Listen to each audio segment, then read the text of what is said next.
Okay, so let's start as always just by giving ourselves a chance to arrive, to settle in.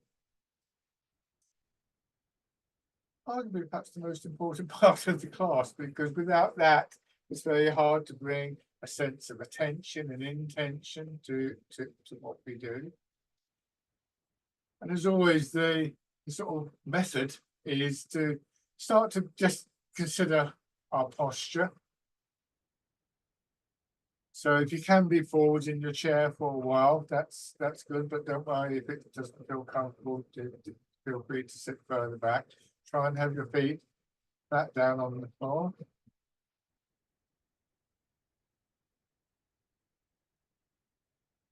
Have a little bit of your weight forwards, so just tilting forwards up a little bit.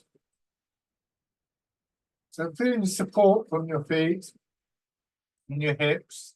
Feeling the front of your upper body supported by your back. And just letting that sense of support give you some confidence to release some of the tightness and stiffness in your shoulders, your back. So becoming more aware of this support from within your body, the skeleton and the surrounding area. Still supporting you, even when you lose some of that tightness in areas like the shoulders.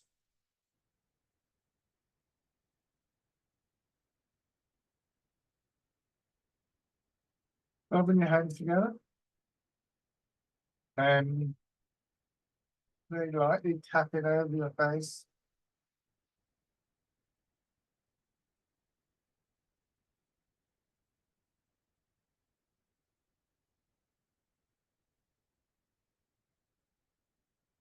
Then going up over your head and neck. Trying to keep a nice steady rhythm.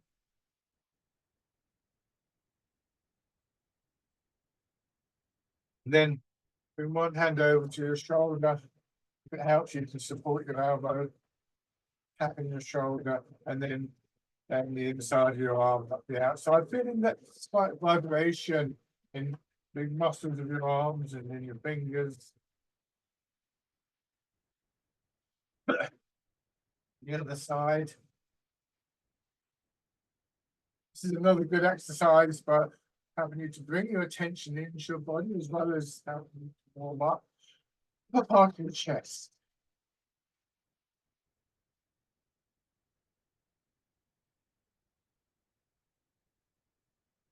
And then light on your belly.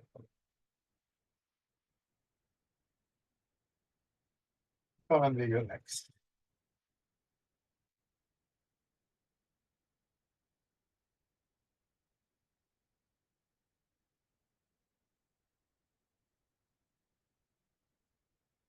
Then your feet out, settle back into the reclining position.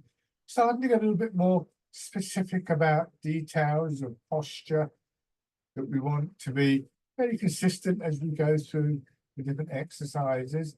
And with this one, just allowing yourself to drop into the chair, allowing gravity to work through your body. Actually, yield to the breath. Notice how that feels. Notice how difficult it can be. Even when you're sitting back in the chair like this, you might find that you're still holding your shoulders tight. But gradually just letting yourself almost like a cat, when cats kind of melt into the floor when they're asleep. Just this feeling that tightness and stiffness in your body beginning to loosen up a little bit, beginning to dissolve and to flow away. And notice what that leaves behind and the effect it has on things like your breathing, general sense that there's movement within your body of various types. And as always, your attention and your intention very much a part of this. So as well as the sense of physically dropping back, there's this feeling of your thoughts settling, grounding.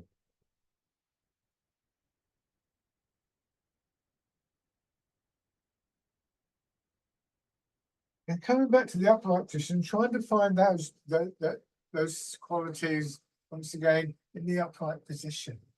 This is always going to be more tricky. You don't have the same sort of support behind your back.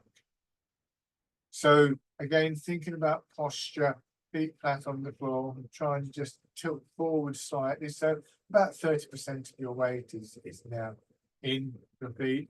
If you can't feel that, and it can be difficult to generate that awareness, try just raising your heels for a moment. And that will probably give you a much stronger feeling in the balls of your feet. So you can actually feel that your feet and legs are actually supporting you. Lower your heels down again. Don't keep the heels up because your calf muscles will tighten up. So it kind of eases off a little bit, but still aware of that feeling of your feet very gently sinking into the floor, being pushed into the floor by your weight. So between your feet and your hips, you have the foundation for your upper body to find a posture. Once again, with your back able to support the front of your body, feeling that your rib cage sort of hangs slightly from the spine.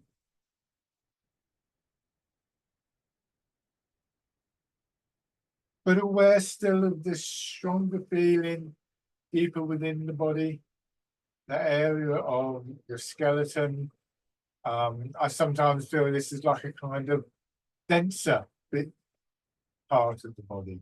Phrase sometimes used in Tai Chi is that outside there should be the softness of cotton. Cotton is a very soft substance, but also quite strong. But inside is the hardness of steel. The steel as a metal is quite hard, but in metallic terms it's apparently quite soft. It's a traditional way of putting it. A more personal way for me, I sometimes think of a balloon that's been inflated, and you start to push your fingers into the balloon, and you meet more and more resistance. But at no point does it feel hard. It's not like pushing your fingers into a wall. And one of the things that we want to gradually build, I think, in Tai Chi, and particularly for those of you who've been doing this for some time, is a sense that denser part of your body is able to spread out, so it fills the whole of your body in a strength, in a resilience, however you care to think about it. But it's one of the sort of ongoing aspirations inside.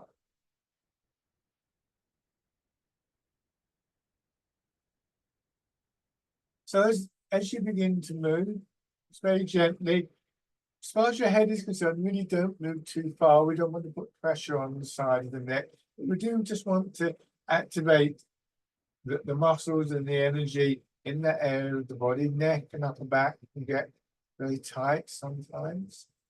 And you want to feel as though it's almost like somebody's very gently massaging your neck rather than you having to strain to move.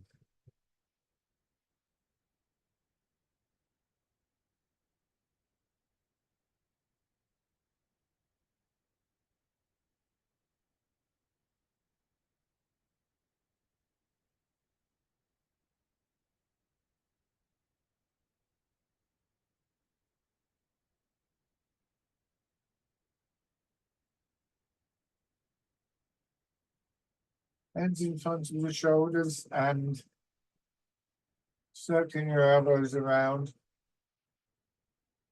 The first thing that we want to look for in terms of the movement is a loosening, and particularly here in the joints, so that we get a very free-flowing sense of movement, strain into the movement. Once we've got that, if we want to build that inner resilience, that denser feeling, one of the very important ways that we do this is through the use of imagery. And one of the main images for this, we want to move it through water. Water is a medium that when we move in it requires effort, certainly, and it can be quite strong, but never encouraging a tight, hard feeling. Going forwards, So as we go through these very simple opening exercises, releasing tightness in the joints, we also have an opportunity to bring in things like that development of the inner resilience through the use of imagery. And again, this is something that can stay with us for the whole of the practice session. Bring your hands down to your sides. Rotating from your shoulders, winding your arms around. Almost like you're winding up a spring. You turn your arms and you feel the muscles come spiraling around and then they contract, bringing you back. Not forcing the movement again. Feeling that as you do this, if you're moving from your shoulders, there's also a bit of movement, a bit of change in your chest and your upper back. We're beginning to develop a sense of connectivity in. We're told that when one part of the body is in motion, the whole body is in motion. It's time bringing your hands up so you can go all the way around like you're winding up silk thread.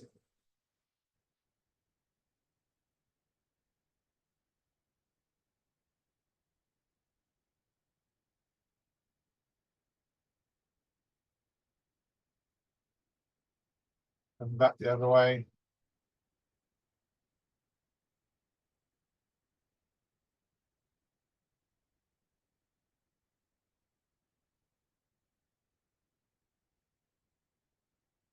Resting your hands.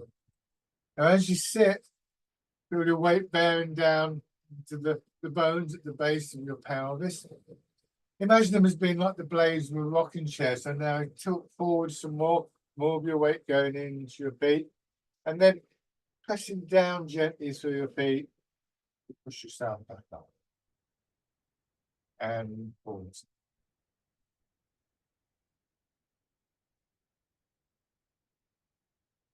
So when you come to the upright position, don't pull up with your shoulders, push down through your feet. You have a feeling your hips sinking back into the chair as well.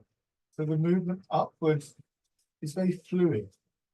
What we don't want to do is to come back upright, so tighten the chest and pull the belly in and so on and so forth. And this allows for a sense of the flow in the movement. Your spine, the rib cage moving just a little bit. And this wave-like movement building through the body. And again, if you bring the image of moving through water to this, we start to feel that a change. It's almost like when we go forwards, we feel that denser feeling against the front of the body. And then when we go back, it's more against the back. So when I talk about a denser feeling and in a strength, in a resilience, it's not solid. So the kind of quality would be the quality that we would expect from water. And I sometimes imagine the progression from that very loose feeling that I talked about at the beginning, which is very important. I'm not trying to say we should just overlook that, but from that to the denser feeling, feels to me sometimes like the difference between having a very light breeze blow over my hand and water flowing over my hand. A little bit more connected, a little bit more of a sort of resilient energy there. And it's important that this, we recognize that we get this through the combination of a posture that allows for an unrestricted movement, in combination with an image like moving through water.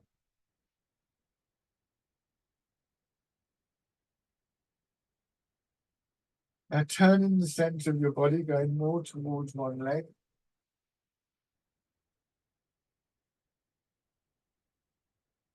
I think one of the things that builds from this is that we can begin to have some confidence in our body's ability to support itself, to support us, to move,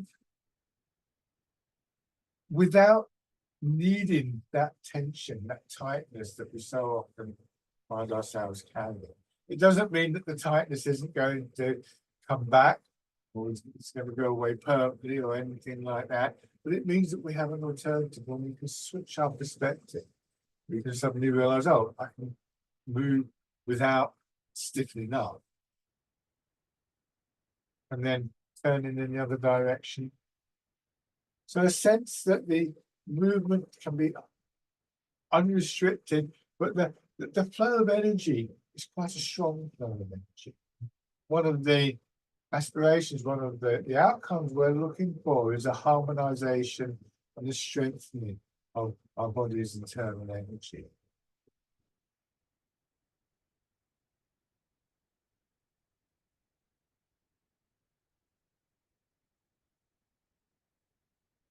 And then going around. So your pelvis now rolling around, movement directed through the center of your body. When you move in your pelvis, the shoulders automatically up. Nice and smooth, not moving too far.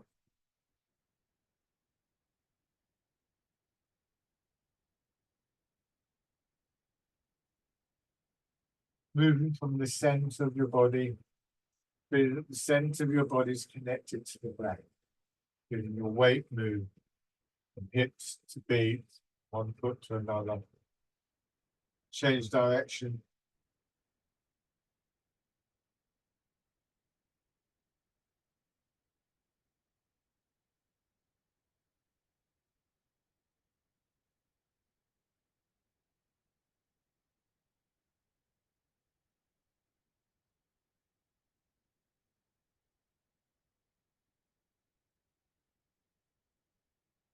Coming back to the central position, and then just to ease out your legs, push one foot out, put your heel down, lower your toes, gently press the foot into or planting the foot back. You're giving yourself a moment just to appreciate that contact with the ground.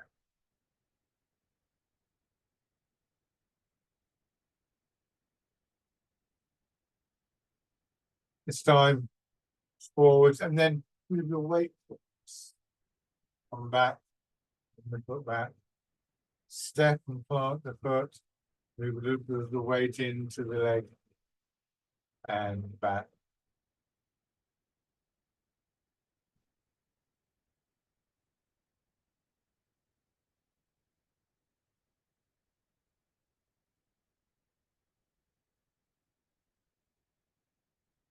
Change sides.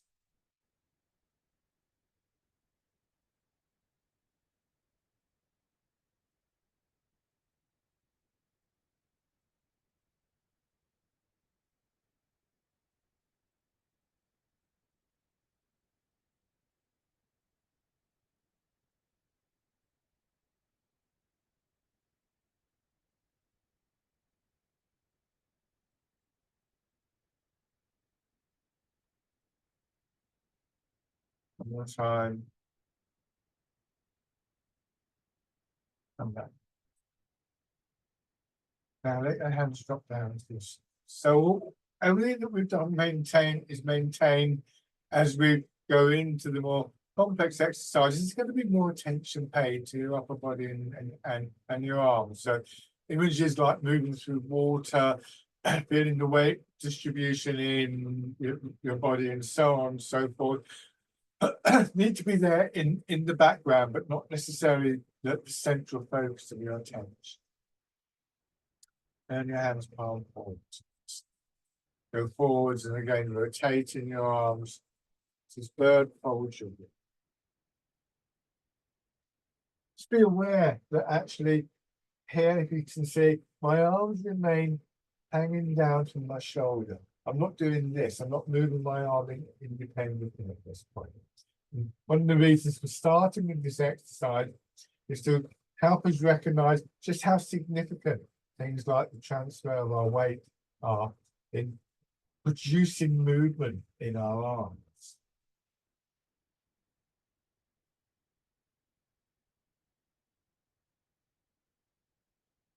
Mostly what we want our arms and our hands to do is to create a shape for the energy that is produced through the rest of the body to be expressed.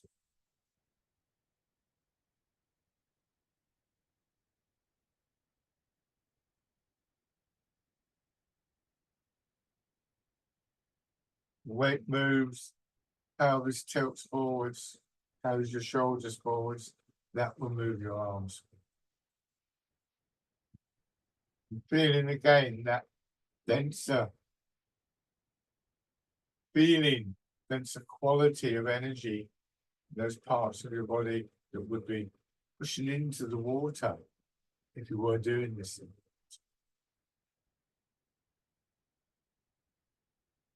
This time leaving your hands facing backwards. And now your arms can swing just a little bit. A certain amount of momentum will build up. Going in, settling your weight into your hips and just letting your arms swing through. Not trying to lift them. Go forwards, settle your weight into your feet. Notice how your arms come through. This with both hands. I can't do it with both hands. So the momentum that builds up, starting with the transfer of your weight, moves your arms for you, but also in maybe people with a bit more experience, more insight into this. Just notice as you rest into your feet, your arms swing through, what's happening in your back, your sides, your chest. And we can begin to not just notice these things, but to bring a quality of intention to it. That you can imagine that those areas of the body that are expanding a little bit more, beginning to move your arms a little bit.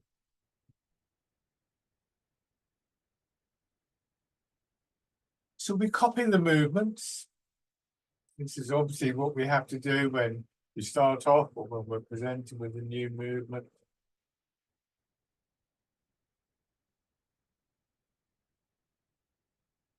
And then we notice what's going on within the body with those movements.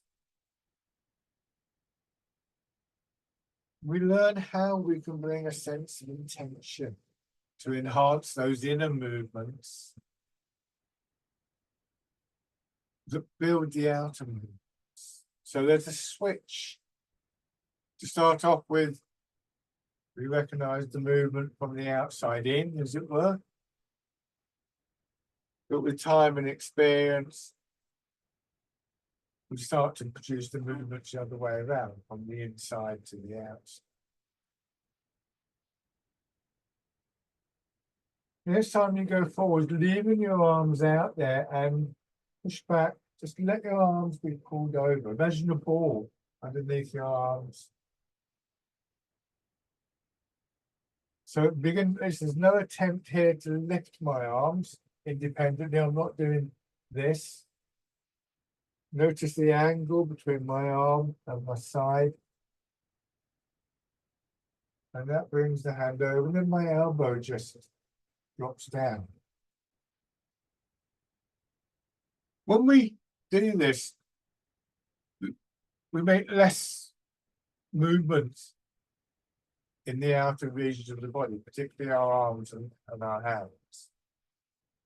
When that happens, we can become more aware of these internalized movements. It's difficult to be aware of those movements when the arms are working so hard, because that it's like being in a room and you're trying to talk to somebody with a quiet voice and somebody else has got a very loud booming voice. You can't actually hear them.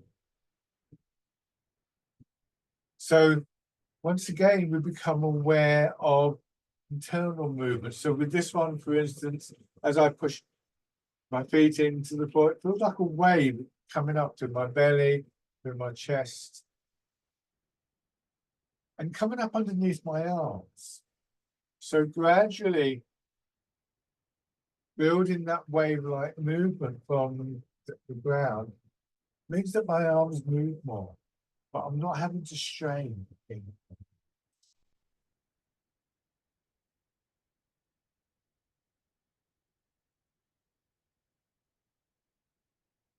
Once again, we try to bring our attention within the body, to use that gathered attention to focus our intentional qualities, noticing how our body responds to intention, and build the movements up in that way. And it's this that enables the flow of the movement. One of the things that enables the flow of the movement. I'm not having to strain my shoulders, my back, my arms, just to bring my arms into position. They're being moved into position. And without that strain, there's a much greater sense of the internal flow. This time, turning your hands palm in, an expansion in the chest. Now, obviously, the degree that we can do that is in part related to how experienced we are in doing this, how well we can manage to bring our attention into our body. So once again, our awareness, that sense of presence in our body, is very much a part of this process. So we have the three treasures, the jewels of Tai Chi, Qigong, which is body, of course, our posture, our physical movements,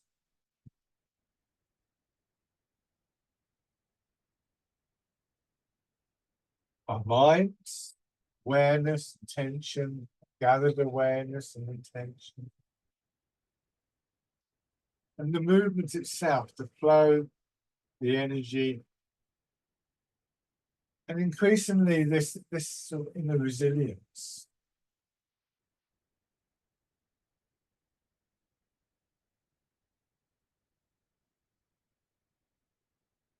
The pigeon spreads its wings. One more time.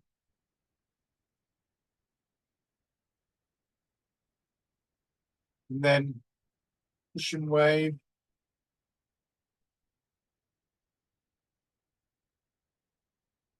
Once again, I'm not trying to lift my arms. The movement forwards, pushing my elbow forward, but because my arm is attached to my shoulder, hopefully, it's going to naturally swing up. I'm not lifting and then pushing forward and just feeling that gentle curve upwards.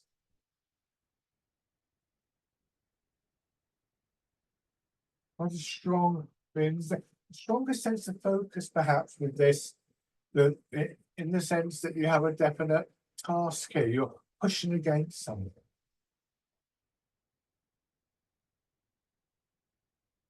Feeling the pressure against the palms of your hands.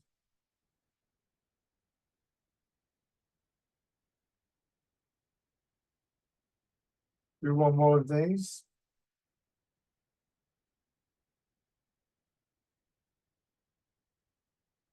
As your hands come down this time, roll the fingers into a hollow fist.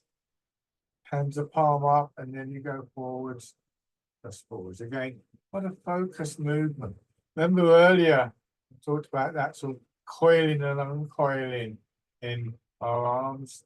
What's going on here? The arms are being wound up like a string. And then the weight moves forward, you feel the movement through your back, and the spring releases.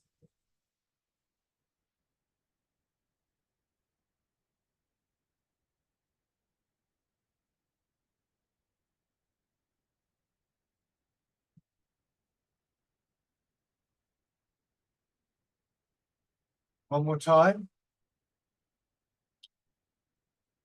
And then open your fingers, come back to pigeon spreads its wings. So now building a sequence of movements.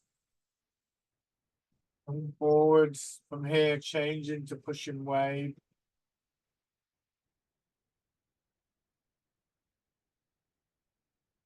And then from here into punch with both fists. Just noticing the change. The change isn't just changing what your arms are doing. There's a change in intention here. And as you get to know the movements better, you begin to appreciate that more. It's almost like for each movement, there's a picture developing. I have a picture, a shape of punch with both fists, and I let my body flow into it. From there, the picture changes. Pigeon spreads its wings.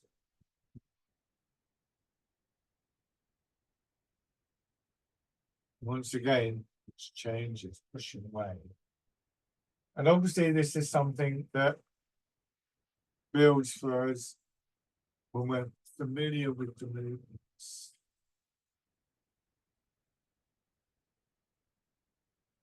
And so that inner strength, that inner resilience is built through the harmonization, the utilization in a harmonious way of these three treasures of body, mind, and energy.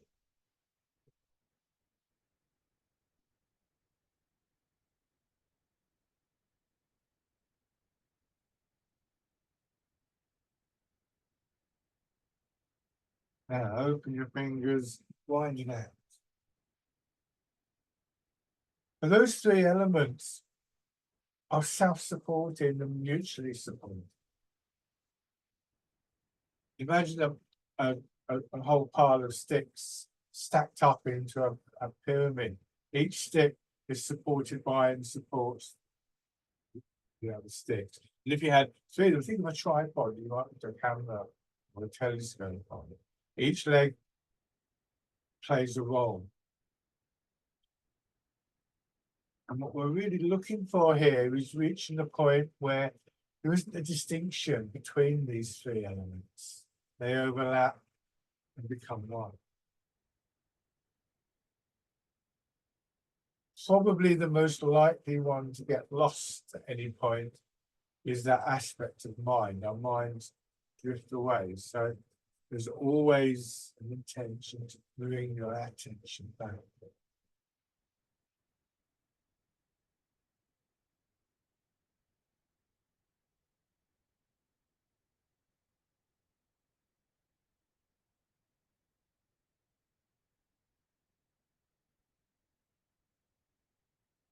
Then bend your hands palm down, turn, hips sinking back into the chair, tilting forwards, extending through your back and your arms, swinging over and back to the seat.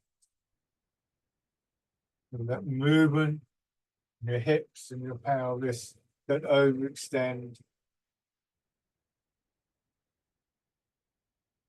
Polishing the table. Trying to feel movement all the way through your body from your feet to your fingertips.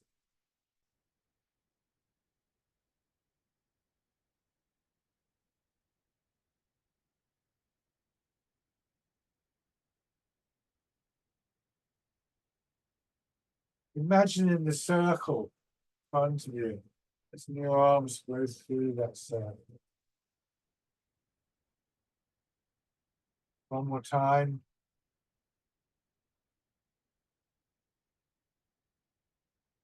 Coming back, turning your hands palm up, and this time both feet and hips gently push into the chair together.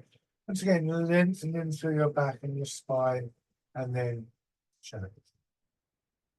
Doing once again that wave-like movement through your belly, through your solar plexus, through your chest.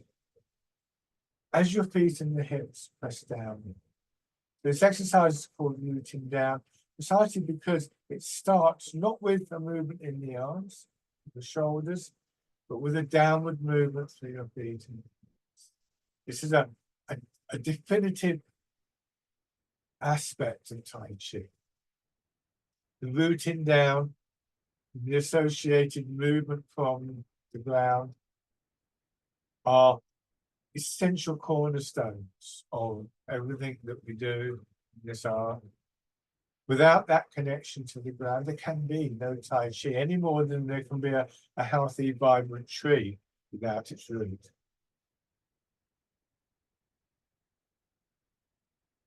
This has a very practical outcome because it means that we become much more aware of how we're connected to the ground, much more aware of our roots. As a consequence, when we move around, we're more likely to remain stable. It's the root that gives us the stability. Changing now, turning your hands out. This is the wild goose. So it's the root that gives us the stability. It's the releasing, the softening of the body. The releasing of tightness and stiffness, particularly in the big muscles, that helps us to root down.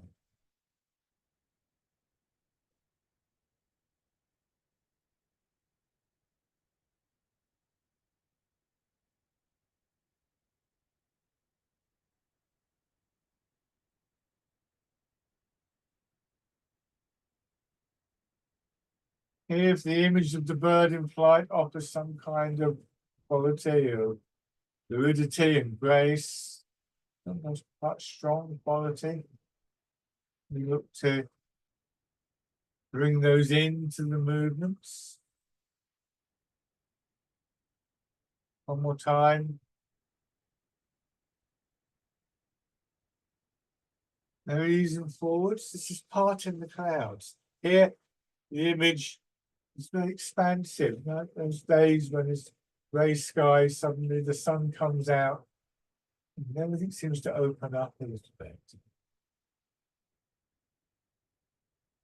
So, as well as that perpetual image of moving through water, there are other images we can bring in that might work for us. They're not all going to work for you. The ones that don't, just put to one side for the moment.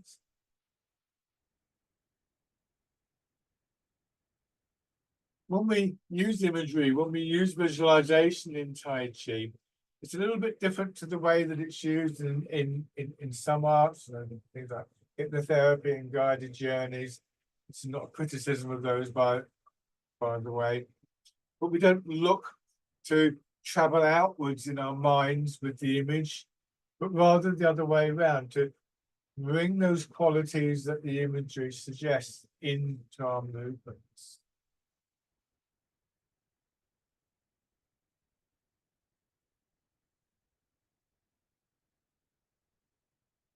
Now, letting your hands drop down. And in the next feeling of expansion, focusing on one side. Dragon plucks the stars from the sky.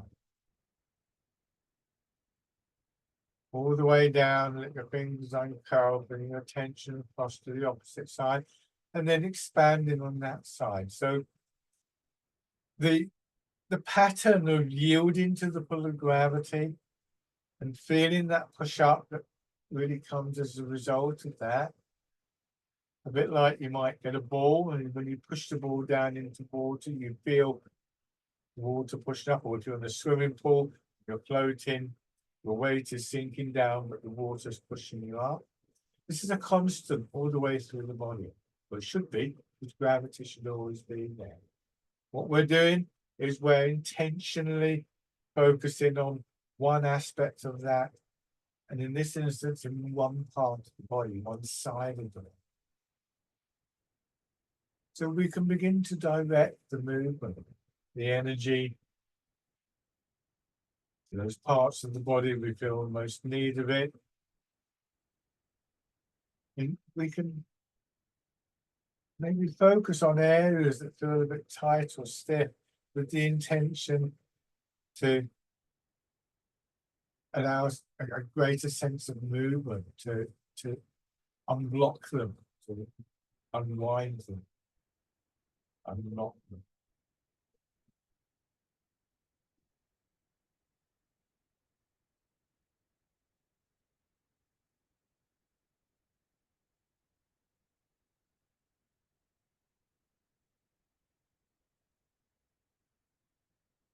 Yeah, back to using both hands together, push up.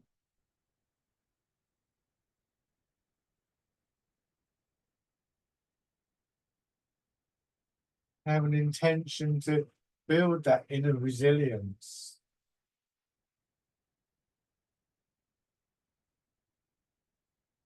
And with this one, a very important aspect of this exercise is the way that our hands actively return to the area, the central part of our body. Training us to bring our attention back there on a regular basis. When you bring your hands in, just feel how your hips sink down towards the ground. And then feeling the expansion again, pushing out, but always taking time to return. That central part of our body, and from there down into the ground comes the place that we learn to rest our attention, our thoughts, finding a sense of stillness, a sense of spaciousness there, from which we can comfortably move out again.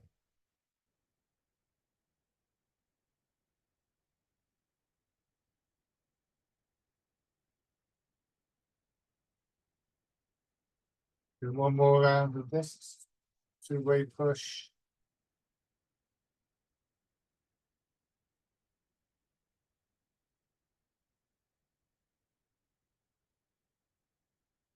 And then sending out. One foot forwards, just on the heel. Turn the hands palm up, ease forward, your hips drop back. Feels though you're being pulled back into the chair. With that rising movement through the belly and chest. This is scooping the seat, looking at the sky. Very carefully with this one. Particularly as you come up, shouldn't be stiffening up at all in your shoulders or your neck. Your very smooth passage back into the upright stance.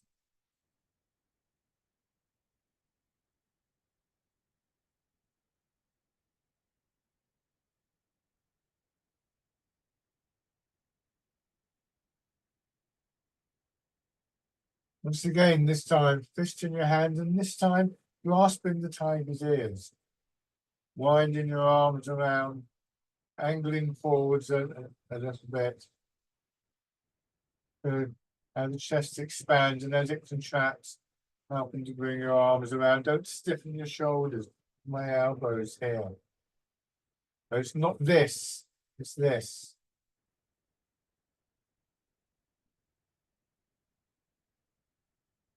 Sometimes referred to as soft power.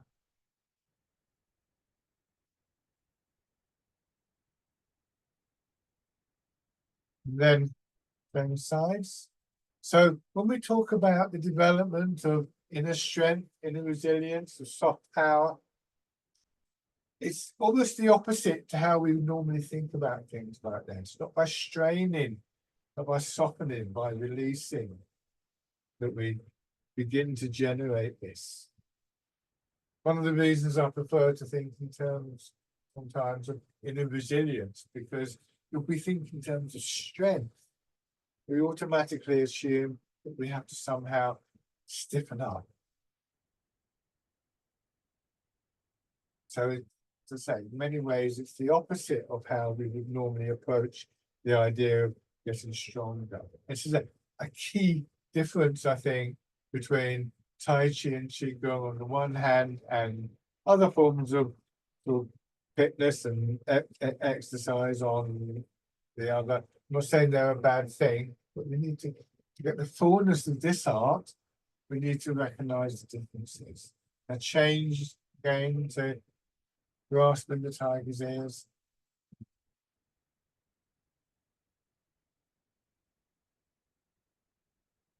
In particular, we're trying to relax in big muscles like biceps and triceps, the big muscles of our back, so that we encourage the development of the body using more of the body, skeletal muscle, tendon, ligament, fascia, which will simply be overridden by these big muscles if we don't make an intentional choice to soften them.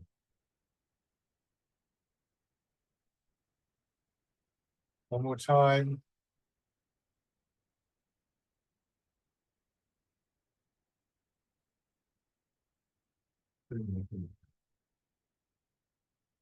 Once again, do this little tapping exercise, preparing to stand. And so tapping over your face.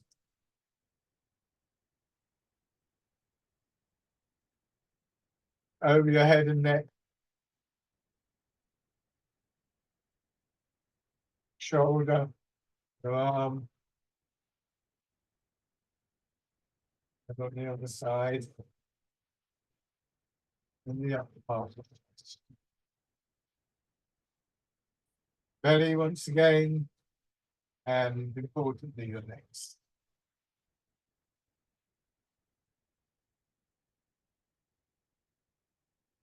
And then pushing your heels up, getting the muscles of your legs working.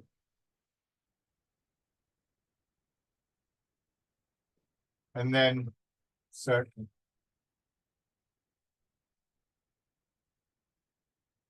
And then back.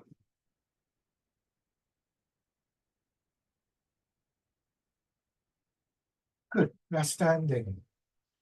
So once again, we want to think about our posture and look for a posture that allows us to use more of the body in standing, not straining in our shoulders or our back, but finding a posture that allows us to be more in line with the pull of gravity, that feels supported, so that those muscles that we often overuse to hold ourselves upright actually are used a great deal less. And once again, that allows more of the body to engage.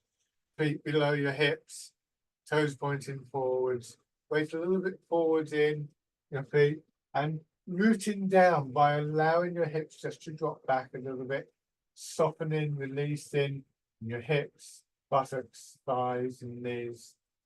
Again, that feeling of your hips and pelvis dropping towards you. Your upper body resting on your hips.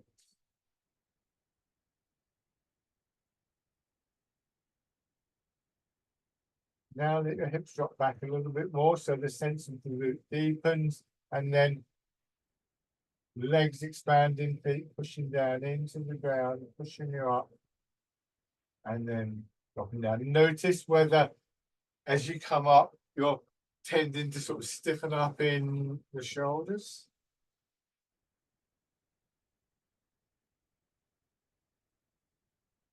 This time, bring your arms around.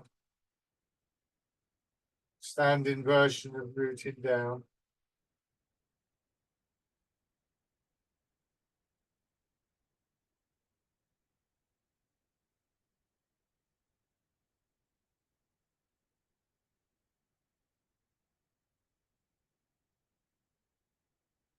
Again, so you're moving through water.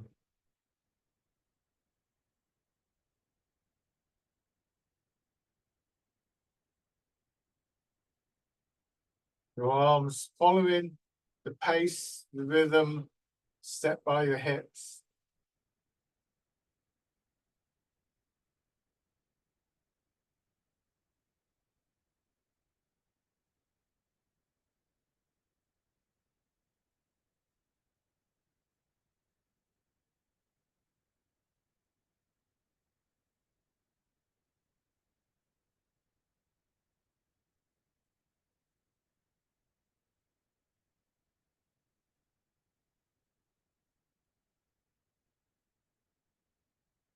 One more time.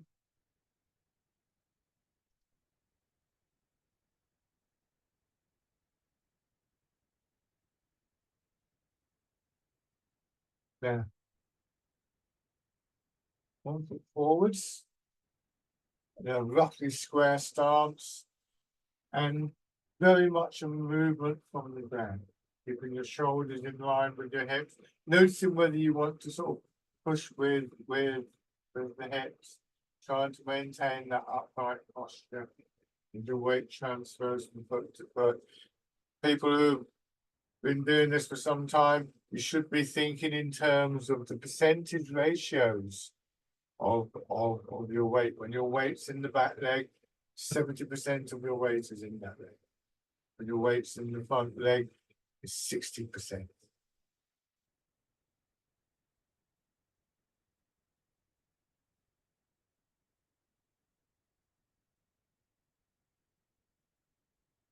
Now, as you go into your back foot, gently raising the front toes, so 70% becomes 80, gradually building, going forwards, push your back knee forwards, so the heel comes up. Don't come up with your shoulders. It's the heel that comes up. You don't need to lift your shoulders for the heel to come. Imagine somebody pushing down on your shoulders as your heel comes up.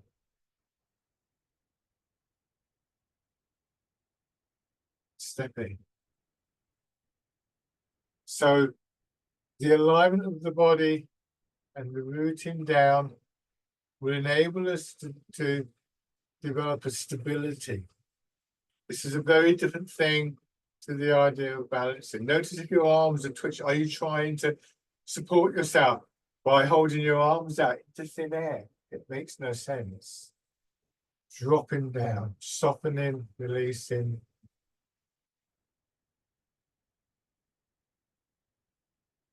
Try that with your other foot forwards. And transferring your weight, first of all, quick step, don't hurry this.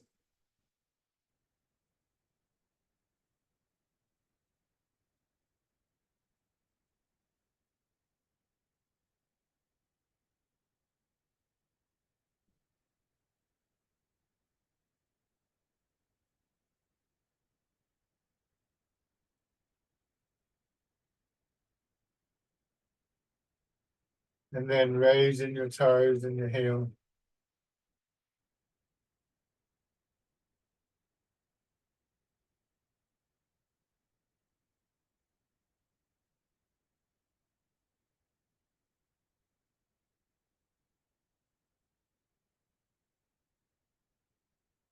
Looking to align your body over the supporting leg. So again, very aware of your body's structure, stepping in. Don't tilt the pelvis. Just draw your foot in gently, plant it out. I come into my front foot here, and I go there, and I tilt the pelvis over, I fall over. Aligning with the pull of gravity. Take a few steps through, either forwards or backwards.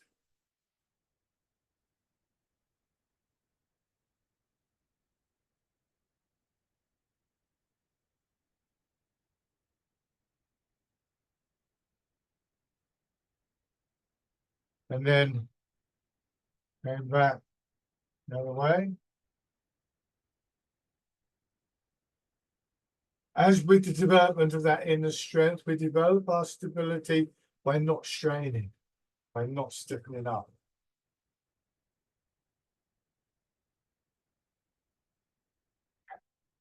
Have your right foot forwards. Move my movements and do the standing version of fisherman cast the knee. Don't lift your arms, don't push your arms into a particular position. Observe where the momentum, the flow of the energy takes your hands.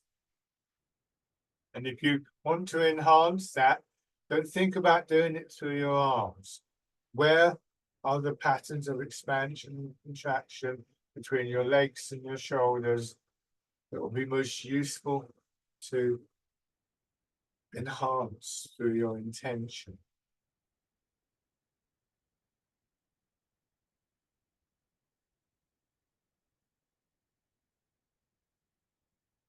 If this were a competition, the prize would go to the person who moved the least.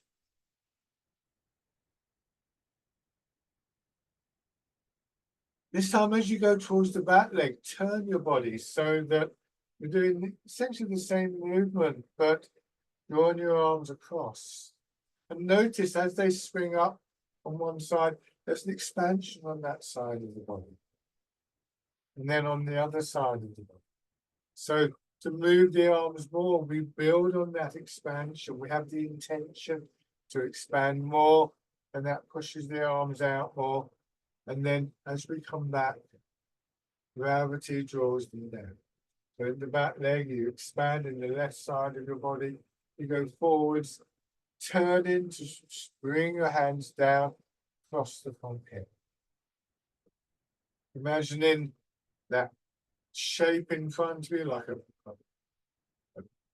horizontal figure of eight, or like infinity sign using maths, physics, and just have the intention that your fingers are going to trace out that shape.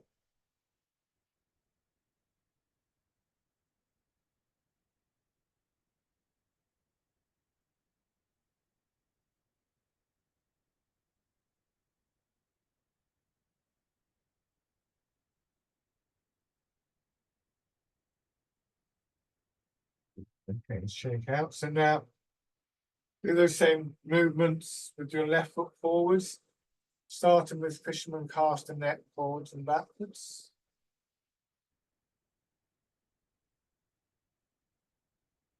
So often I see people start this exercise by moving their arms. It's the opposite is what we're trying to do. Trying to move your arms first in an exercise like this is like if you ride a bike, leaning too far forwards or sideways, you're just going to fall off the bike.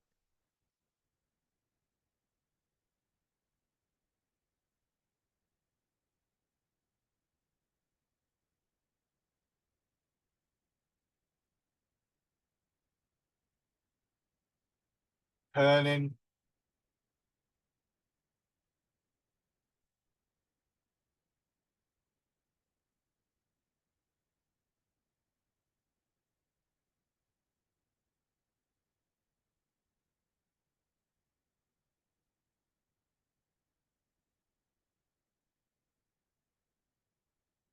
Building that into the figure of eight movement.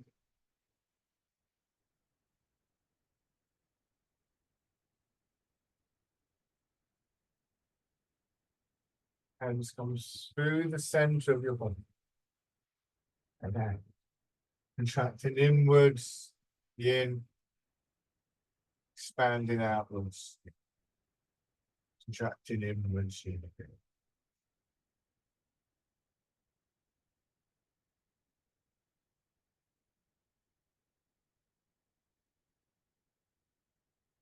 And then combining this with the stepping. So again, either forwards or backwards. As you settle into the appropriate foot and your arms come up, you bring the empty foot in, step, and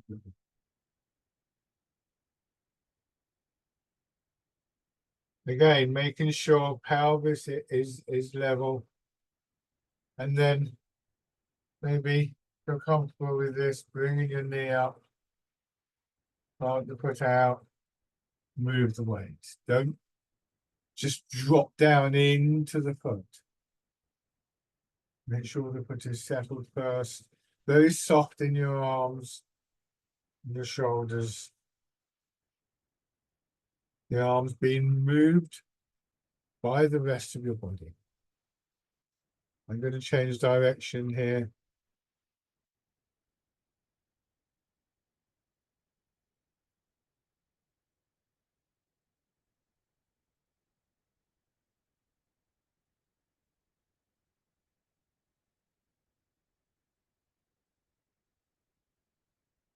The arms are quiet.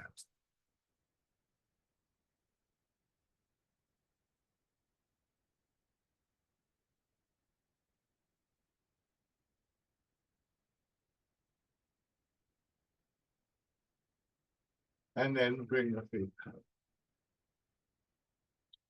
out. Go back to your chairs. People are more experienced at this.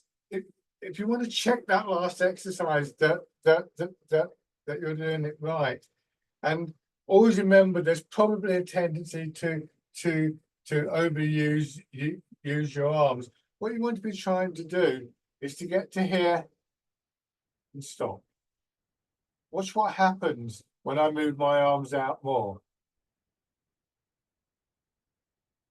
and fall over. Yeah, so if when we go to do that exercise, thinking, well, I've got to move the arms out, we're setting up a situation where we're going to stiffen up and strain. We're simply coming to here and then just think, well, I'll stop here for a moment. No, I didn't make that. If you noticed, I was too busy talking, I wasn't paying attention, my posture was out, I was already moving this way. If I can adjust my posture, bring my arms in, now I can do it. So you can start to develop these exercises, as long as you can do that safely, obviously. You don't want to fall over. So coming back to this basic posture once again, letting your hands drop down and push your arms out, lean them around as though you're holding the ball against your chest. This is embrace tiger. Return to the mountain, your elbows drop, and then releasing in your hips, your back, your shoulders, everything coming to rest. I've mentioned this term releasing, softening a few times now. This really emphasizes it, just allowing gravity to put your hips into the chair, with your shoulders down towards your hips, draw your elbows down. And then from that position here, we can once again move out. Embrace tiger, return to the moon.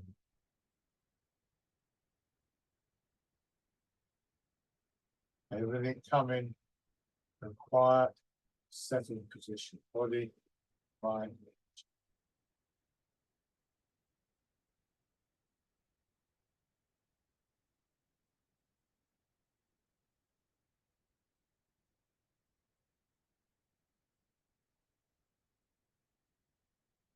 One more time.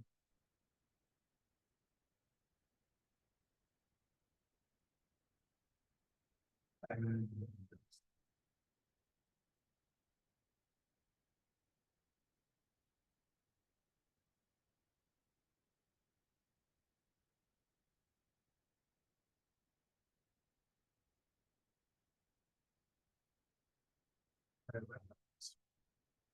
lovely as always. Thank you very much for coming along, everybody. And do feel free to get in touch if you have any questions.